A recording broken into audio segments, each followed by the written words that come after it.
Hi friends, இஷ்டமாக சமைக்கலாம் சேனலுக்கு மீண்டும் உங்களை வரவேற்கிறேன். இன்னைக்கு எங்கள் ஊர் கிராமத்து ஸ்டைலில் உங்களுக்கு புளிச்சக்கீரை எப்படி செய்யறதுன்னு தான் காமிக்க போகிறேன். புளிச்சக்கீரையில் இரும்பு சத்து, vitamin A, calcium, phosphorus, vitamin C இருக்குது. அதனால தான் நல்லா புளிப்பாக இருக்குது.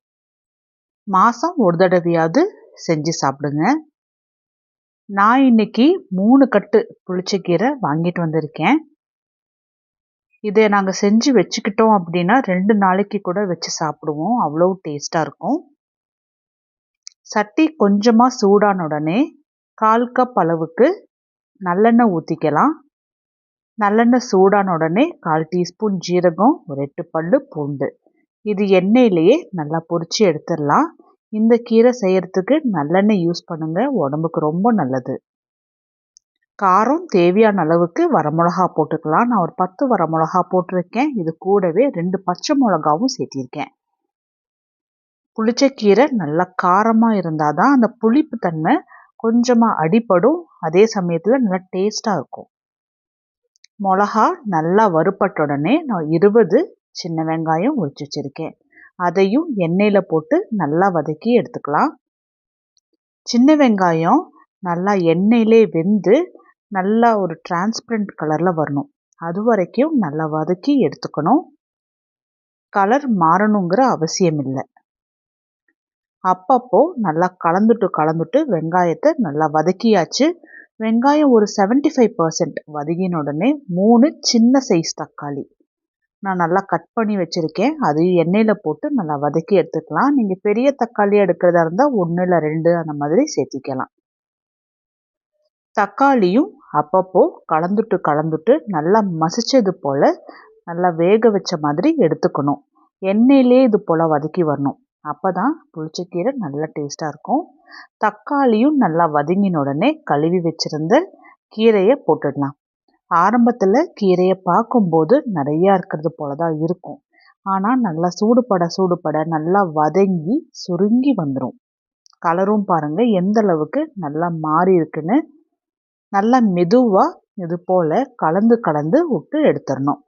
இப்போ பாருங்கள் கீரை நல்லாவே சுருங்கி வந்திருக்கு.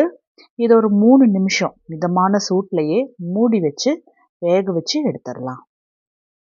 3 நிமிஷத்துக்கு அப்புறம் பாருங்கள் கீரை நல்லாவே வதங்கி வந்திருக்கு. ஆரம்பத்திலேயே நான் உப்பெல்லாம் போடல, ஏன்னா நல்லா வதங்கி வரும்போது குவான்டிட்டி கம்மியாயிடும், அப்புறம் உப்பு ஜாஸ்தியாக போயிடும். கீரை நல்லா வதங்கின உடனே கொஞ்சமாக ஆறின பிறகு நான் மத்த வச்சு நல்லா கடைஞ்சி எடுத்துக்க போகிறேன்.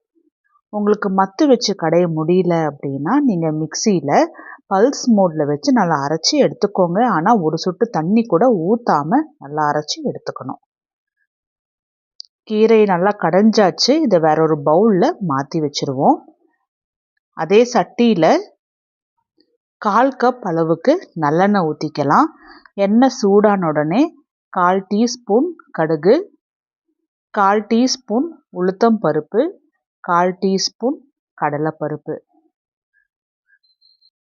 இது கூட கொஞ்சமாக வெந்தயம், 10 வரமிளகா சின்னதாக கிள்ளி போட்டிருக்கேன்.